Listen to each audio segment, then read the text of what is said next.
What's up, man? It's your boy Raylo. I'm back, and this is the Biblical Blueprint. We're going chapter by chapter, verse by verse through the Bible. So let's go ahead and let's get started.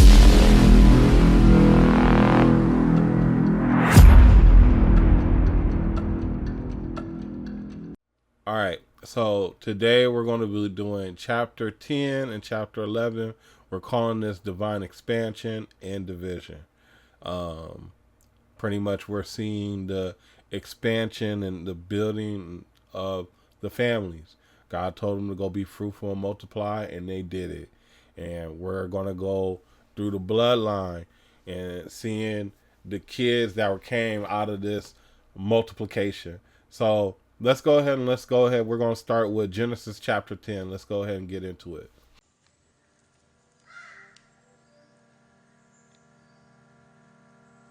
This is the history of the families of Shem, Ham, and Japheth. They are Noah's sons. These men had children after the flood. Japheth's sons were Gomer, Magog, Madai, Javan, Tubal, Meshech, and Tiras. Gomer's sons were Ashkenaz, Riphath, and Togarmah. Javan's sons were Elisha, Tarshish, Kittim, and Dodanim. All the people who lived in the area around the Mediterranean Sea came from these sons of Japheth. The people separated and went to different countries according to languages, families, and nations. Ham's sons were Cush, Mizraim, Put, and Canaan. Cush's sons were Seba, Havilah, Sabta, Rama, and Sabteka. Rama's sons were Sheba and Dedan. Cush also had a son named Nimrod, who became a very powerful man on earth. He was a great hunter before the Lord. That is why people compare other men to him and say, that man is like Nimrod, a great hunter before the Lord. Nimrod's kingdom spread from Babylon to Erech to Akkad, and then to Calneh in the land of Babylonia. Nimrod also went into Assyria. In Assyria, Nimrod built the cities of Nineveh, Rehoboth-ir, Calah, and Resen. Resen is the city between Nineveh and Calah, the big city. Mizraim was the father of the people of Lud, Anam, Lehab, Naphtu, Pathros, Kaslah, and Caphtor. The Philistine people came from Kaslah. Canaan was the father of Sidon. Sidon was Canaan's first son. Canaan was also the father of the Hittites, Jebusites, Amorites, Girgashites, Hivites, Archites, the Sinites, Arvadites, Zemarites, and Hamathites.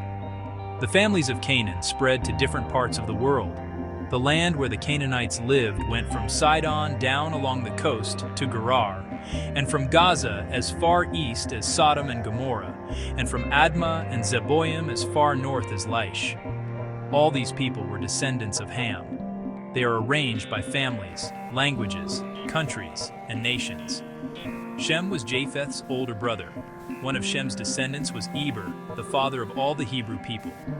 Shem's sons were Elam, Asher, Arphaxad, Lud, and Aram. Aram's sons were Uz, Hul, Gether, and Mash. Arphaxad was the father of Shelah.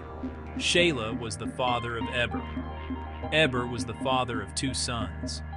One son was named Peleg. He was given this name because the earth was divided during his life. The other son was named Joktan. Joktan was the father of Almadad, Sheleph, Hazarmaveth, Jerah, Hadoram, Uzal, Diklah, Obal, Abimael, Sheba, Ophir, Havilah, and Jobab. All these people were Joktan's sons.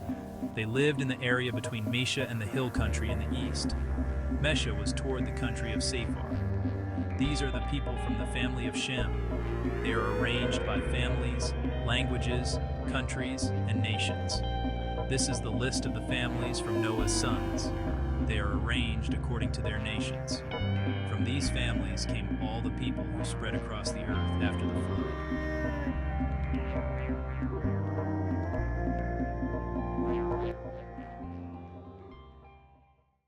All right.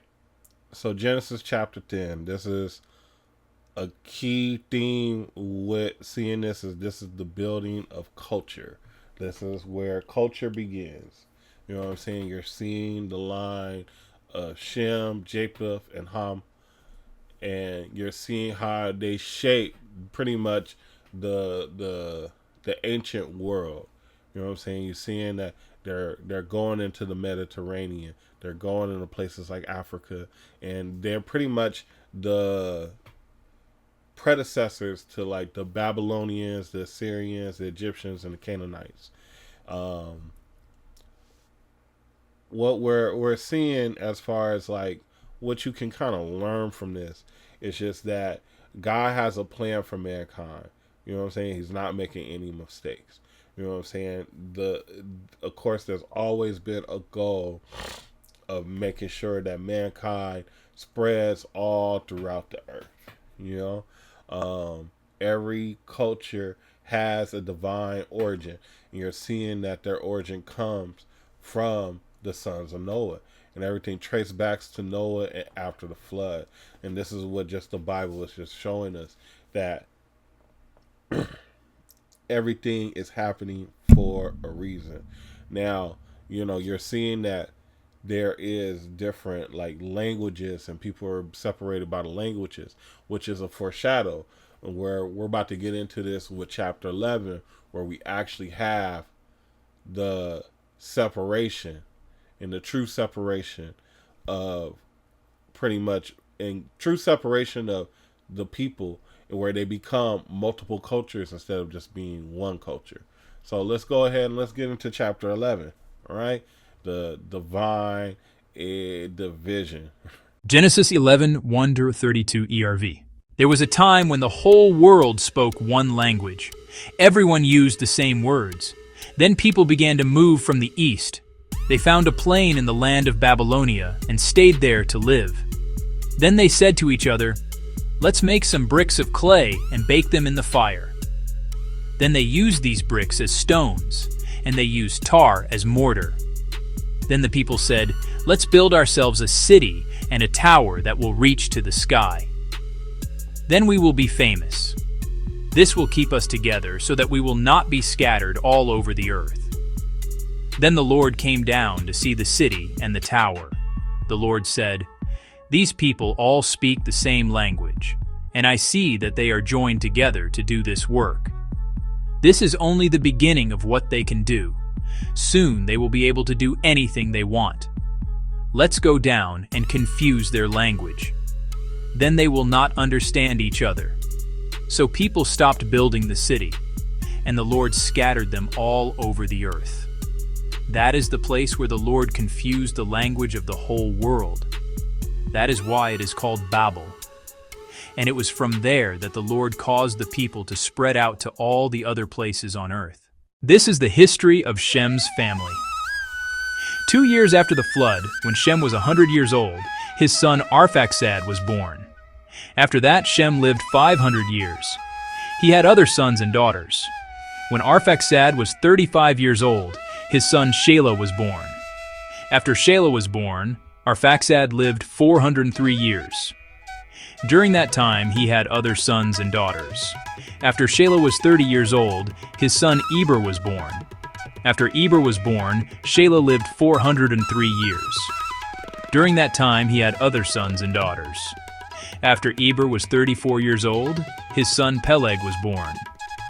After Peleg was born, Eber lived another 430 years.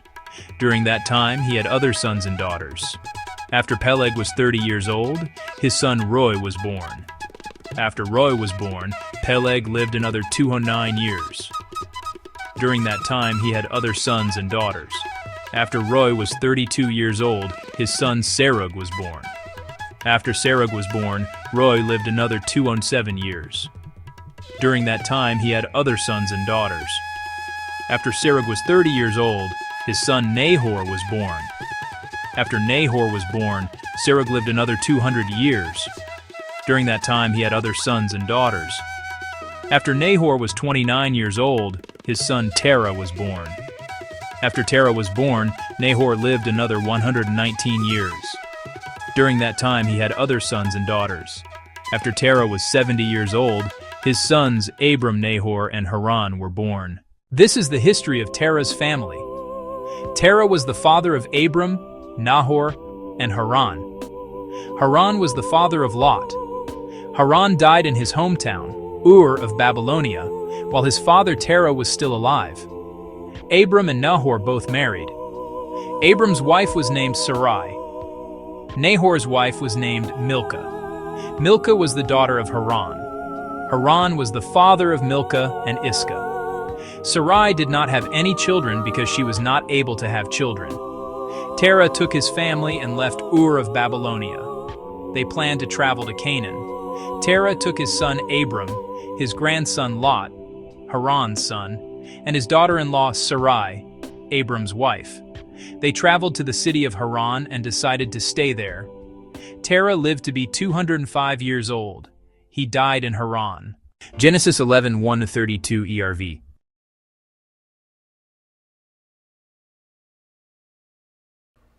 All right, so chapter 11, beautiful chapter, right? You know what I'm saying? We're start seeing where the Tower of Babel, you know what I'm saying, starts and where it ends. You know what I'm saying? It ends in the separation of the people. You know what I'm saying? I think in that verse there is like not a lot of context. You know what I'm saying? It's like, why would God just separate them like that? Why would he confuse their language? And you know, one of the things that you learn is that God does not make any type of mistakes. You know what I'm saying? There's a reason why he did that. Of course, he said that if they can do this, they'll be able to do anything. And we're actually getting back to a point where with the earth, everything is going to be starting to be connected again. And once things get connected, it's only so many. There's things that the human race will be able to do that we weren't able to do when we were separated. And it's going to be kind of interesting to see, like, does God separate us again, or is this going to be the time where we all come together and actually start to work upon within God's will, pretty much. You know what I'm saying? One of the things you can learn from this is that it's pride versus purpose. You know what I'm saying? Like, God confused their language because they were doing things out of pride, not as a purpose. You know what I'm saying? Like, why did you need that just big old building? You know what I'm saying? And of course, it's like certain people are just building it just to build it, just so I can have just the tallest building. And that's pretty much where God is just like, okay, they're building things out of pride. Let me change this, right? You're seeing the power of language. You know, when you're able to communicate with others and you know, pretty much get on other people's level, it's no ends to what you can do. But the whole thing is, you don't want to do it out of pride. You want to, if you're connected and you're building something, you want to build it out of purpose. And that's why we had the divine redirection with God. He's pretty much just stopping them like, let's do things purposefully. Let's go ahead and let's just separate this and reset everything, right? One of the things I can kind of see this is just, you know, keeping your ambition aligned with God. You're going to start connecting people and start building your own, whatever it is, your family, or building your own community, or just building a company. You know what I'm saying? Always align with your ambition, with your purpose. You know what I'm saying? You want your unity and your true unity to come out of obedience and not out of rebellion for God. And, you know, you can kind of see where God will kind of confuse your plans just for you to protect purpose. You know, that's a really, really, really strong thing, because I always look at, you know, when I kind of did things out of purpose, and, you know, just on a personal note, you know, I did a lot of things in life, right? And of course, I just did them because, of course, it was just I was liking it, or I wasn't never thinking about purpose, right? Am I doing this to help people? Am I doing this to build my family legacy? Am I doing this to upon God's approval, right? Will this make God happy with what I'm doing, right? And I always seen him confuse my plans. And I always go back and I'll be like, man, if I would have did this, I would have succeeded. Or if I was thinking this way, I would have succeeded, right? Coming and then things where I did succeed, it was always a situation where everything just connected. Everything happened for the right reason. It felt like it was a movie and everything was scripted. You know what I'm saying? And even in those situations, if I did have any type of fallbacks, it's because I was just not staying in true obedience of what I was supposed to do with God. You know, I was acting out of character, or I was acting, you know, out of not obeying. You know what I'm saying? Just not obeying the commands that God has for us. You know, one of the main questions that you know you should ask yourself when you're doing things is, how are you honoring your lineage, your culture, while keeping your identity rooted within God's purpose? You know what I'm saying? Are you building something to glorify yourself, or are you building something to glorify God? You know, that should be your question when you're creating or building anything. You know, is it what am I doing this for? Why am I doing this? Is this something where I'm trying to just break a record just so I can just have the record? You know what I'm saying? Am I doing this to make myself feel good, or is there a true purpose that can actually help, or actually, you know, create something while I'm doing this? You know, and that gets us all the way back into our business tie-ins. You know, I just want to always say that, of course, our first part, I want to tell you more about the miracle blueprint. I just spoke on, you know, I had things in my life where I was in alignment and I was in true obedience with God. And if I did kind of stray away, that's where I kind of lost my alignment. And, you know, I found my true alignment by just following his word and following his commands and doing things that God approves of. And one of the things that gave me that foundation is the miracle blueprint. I want you to go to raylo.tv and check out the miracle blueprint. Check out the miracle blueprint and see how God can create a miracle in your life by just being obedient. Go to raylo.tv and check out the miracle blueprint. Now, the whole goal also behind this, of course, we go on chapter by chapter, verse by verse of the Bible to show you that, of course, this is the manual to life, right? But I also want to tie in some business because I feel like I want to be the person to help create more believers in business. And, you know, I want to take these scriptures and help tie it into business where you can actually see that, hey, this is not just a book about, you know, of course it's a book about history. It's a book about mankind. It's a book about how you can, you know what I'm saying, live your life the right way and actually glorify God. But you want to take some of these things and apply it to business and see if it can help. It'll help your business grow. So, you know, just as the nations was formed, you know, the family lines, and, you know, they all have purposes. Business grows the same way. You know what I'm saying? You start with one person, and then you hire another. Then you hire another person, and those people start to hire people, and then those people start to hire people, and next thing you know, you have a corporation. You know what I'm saying? What we see with the Tower of Babel, we see where a project with the wrong purpose went wrong and redirection had to happen. You know what I'm saying? There was no purpose to just have a big old tower. You know, when you really think about it, you know, we can kind of speculate, and there's a lot of gray areas in the scripture. I get it. You know what I'm saying? This is just my thought about it. But when I come and I talk about business, you can just see where it's like business that truly don't have purposes, that's just fulfilling a need just to make money, always disappear. You know what I'm saying? They don't last long. They have their moments. You know what I'm saying? But they eventually fade away.